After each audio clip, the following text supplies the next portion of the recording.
Chapter 68. Raphael saves a few Greeks from oppression.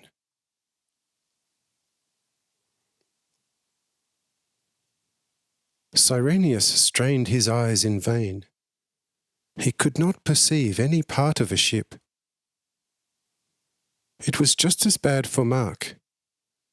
But other very sharp-sighted people noticed the ships like three little flies moving across the sea, and said, "Lord, with a favourable wind it will take them a good 2 hours to get to this shore."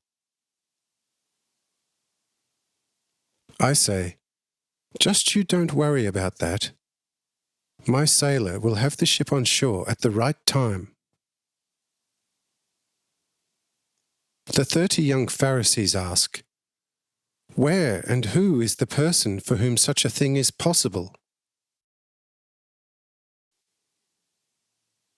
I say, you know the young mentor, educator of Cyrenius's adopted son? That is he.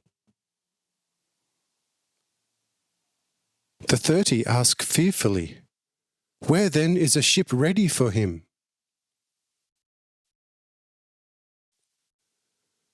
Raphael now says, "I have no need of one," and disappears in this moment.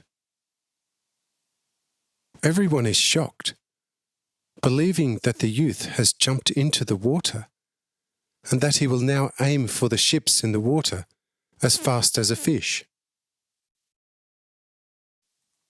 For many did not yet know that Raphael was actually an angel, and therefore a quite pure spirit.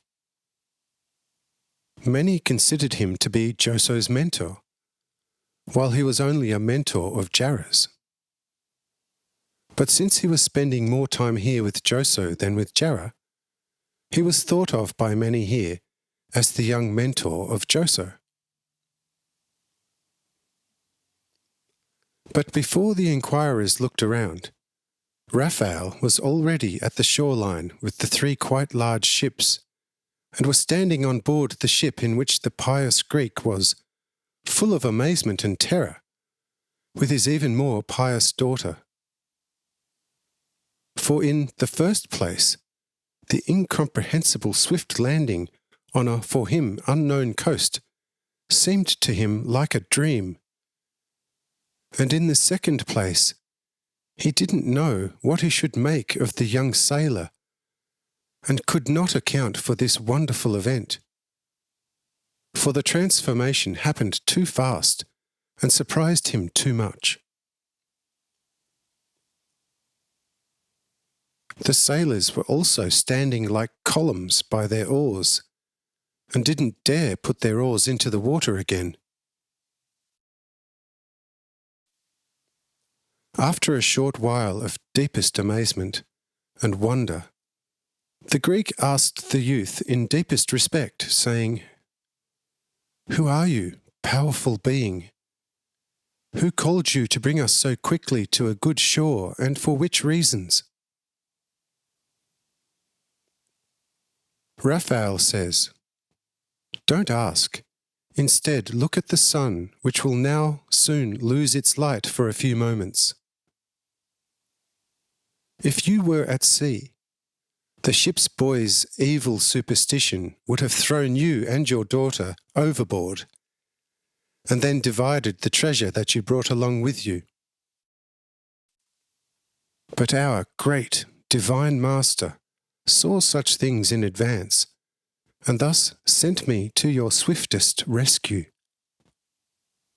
You are now in the most complete safety, but nonetheless, unpleasant things will yet happen to you, and therefore I must remain in the ship with you during the dark catastrophe.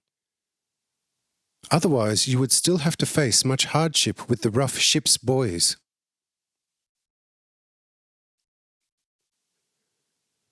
The Greek now looks round at the sun, and notices to his and his daughter's terror that there is only a very narrow edge left of the sun, rises from his seat, and thunders a curse up to the evil dragon that is now threatening to totally consume the sun. It was the pious custom of some heathens from Asia Minor to send up a pile of the worst curses to the terrible dragon on the occasion of a solar eclipse, so that he would be afraid and spit out the consumed sun again, and then it would shine out again. But the old man was not yet finished with his pious curses when the sun was completely hidden by the moon. Then a sudden wild howling went up among the ship's boys, but also among the Roman soldiers on the shore.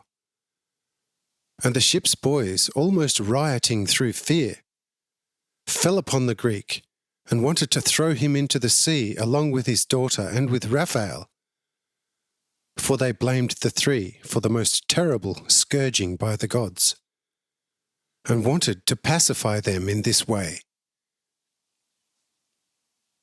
But Raphael lifted all the ship's boys out of the ships and set them on the land. But he threw the worst one into the sea, who, as a good swimmer, had work to do to reach the land, very exhausted, quite far from the ships.